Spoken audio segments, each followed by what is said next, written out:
Grabe yung takot o pananakot. Dalawa lang yan eh. Sila yung natatakot o sila yung nananakot sa mga mamamayan, especially sa Davao o sa mga kababayan natin na gusto nilang mag-react sa mga nangyayari. Ang tinutukoy ko po, yung pagdating po ng ilang mga sundalo na sinasabi nilang mga Amerikano dyan sa Davao. Okay? Kaya yung mga pro Duterte, pro Kibuloy, ay natatakot at nananakot dito sa Galaw. Ayan, no? Di ba? Di ko alam kung bakit to sila. Yan lang daw, mga sundalo daw yan eh.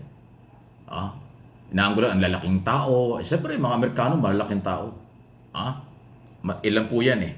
Tapos meron pang parang lumilipad na mga drone, gano'n. Takot-takot sila. Ayan, no? Ayan, kaya, ayan, no?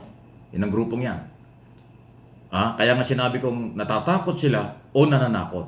Kasi ganito ang ginagawa nitong mga pro Duterte, pro Kibuloy. May mga sundalo daw Amerikano na malaking tao. Matatawa ka talaga eh. Pati yung natural, ang mga Amerikano mas malaki kaysa Pilipino. Siya ang katawan, parang gano'n, mataas. Dahil daw sa ICC or pag-aresto kay Kibuloy. Matatawa ka na lang talaga eh. Ang Amerika hindi magpapagamit sa ICC. Ang ICC hindi gagamit ng mga sundalong Amerikano. Ang ginagamit ng ICC, International Police. Yun po yun, Police o NBI dito sa Pilipinas. Hindi mga sundalo. Diyan pa lang, sablay na kayo. Anong kinalaman ng mga sundalo sa problema ng mga Duterte sa ICC? Kasi sinasabi nilang, yan na, may mga sundalo na. Siguro yun na yung huhuli. Kay Duterte, mga susuporta sa ICC. Kaya nga sinasagot natin, ang mga sundalong Amerikano, hindi ho yan nandito sa Pilipinas o kung saan man lugar sa buong mundo dahil sa ICC. May sariling mission yan. Okay? Yung pangalawang isyo. Yan na daw po yung mga sundalong huhuli kay Kibuloy. Mali na naman. Kasi si Kibuloy, hindi naman sundalo ang huhuli dyan. Huwag nating kalimutan, ang kaso ni Kibuloy ay hawak ng nasa korte sa Amerika at Federal Bureau of Investigation ang nag-imbestiga.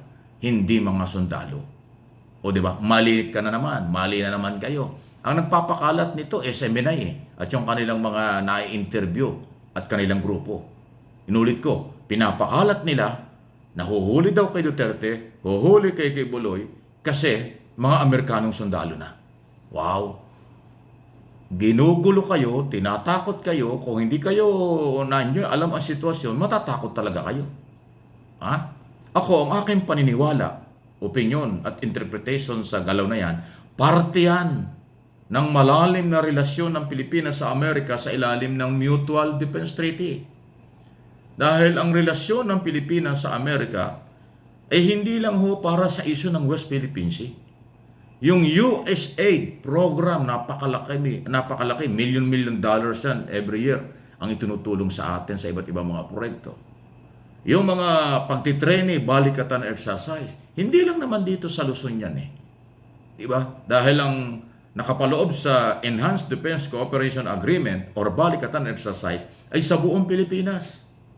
Kaya kung madalas nakikita natin ang mga sundalong yan dito sa Luzon, sa mga susunod na araw, pwedeng sa Visayas meron, pwedeng sa Mindanao. At yan ay bahagi ng paghahanda ng Pilipinas at ng Amerika sa kanilang malawak na balikatan exercise. Katunayan, katatapos lang yung balikatan dito ngayong taong ito, sa 2025, mas malaki. Palaki ng palaki every year.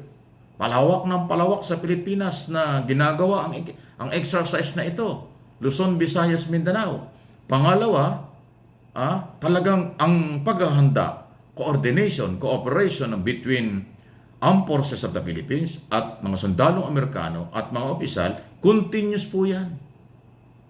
Di ba? Ayan, may alam na kayo, naiintindihan nyo. Kaya ko ito pinapaliwanag, para ho, huwag kayong malinlang ng mga mapaninlang na grupo na nakakita lang ng malalaking tao, na sundalo, inaangguluhan ng iba na daw ang galaw kasi bakit daw malalaking sundalo ang pinadating.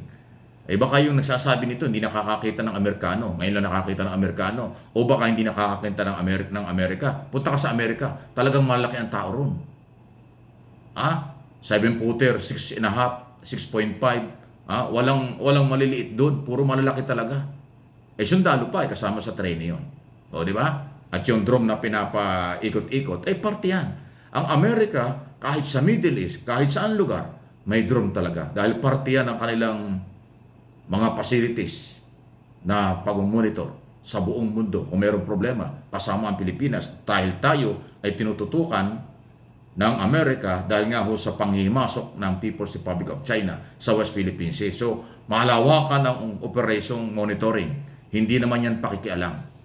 So, kaya ako pinapaliwanag kasi yung mga tao naniniwala, ay oo nga, may mga sundalo nga. Uhulihin na si Duterte. O di ba? Gusto ninyong magalit ang tao sa gobyerno. Huhulihin si Kibuloy. Gusto niyo magalit din yung tao sa gobyerno. Yan ang layunin ninyo eh. Pero sa aking mga channel, sa aking pagsusuri at pag-aaral, sasabihin natin ang totoo. At yan ho ang malaking-malaki ang katotohanan na walang kaugnayan sa mga ginagawa ng mga Duterte at ng ICC at yung Kibuloy. Dahil yung kay Kibuloy, una-una, personal na problema yan. Rape, child abuse, di ba? Sa mga kabataan, ano naman kinalaman ng sundalo ng Amerika dyan? Yung ICC, may kaugnayan sa di umano'y extrajudicial killing. Anong kinalaman ng Amerikano dyan? Ang mga Pilipinong complainant sa extrajudicial killing, war on drugs ng nakaraang administrasyon, sa ICC nagpunta, hindi naman sa Amerika. Kung di ako nagkakamali, ang Amerika yata hindi member ng ICC. Paano naman tutulong ang Amerika sa galaw ng ICC? Ako hindi ako sigurado, pero alam ko ganun eh. Pwedeng tama ako, pwedeng hindi. Doon lang ako hindi sigurado. Pero alam ko, hindi member ang Amerika sa ICC. Paano naman magpapagamit yung Amerikano at sundalo?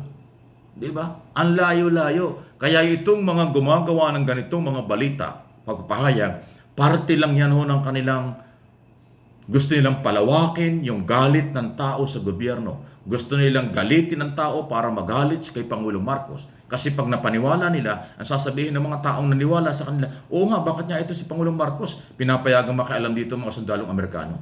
Kasi nilaso nila ang kaisipan. Nilinlang na naman nila ang taong bayan. So, ang purpose ng aking paliwanag sa aking mga channel, Mike Abby Opinion, MA Pinoy TV, ay ipaliwanag ko sa inyo kung ano yung mas malapit na katotohanan kaysa sa kanilang pananakot o sarili nilang takot. Bakit kayo natatakot? O yung mga followers niyo, bakit kayo natatakot? Guilty ba kayo? May kasalanan ba kayo? Pati yung walang kinalaman, inaangguluhan nyo para lang mapaniwala nyo ang mga taong sa tingin ninyo kayang-kaya nyo linlangin. Kakaunti yun dahil majority ng Pilipino, professional, matatalino, hindi na magpapalinlang sa inyong mga palusot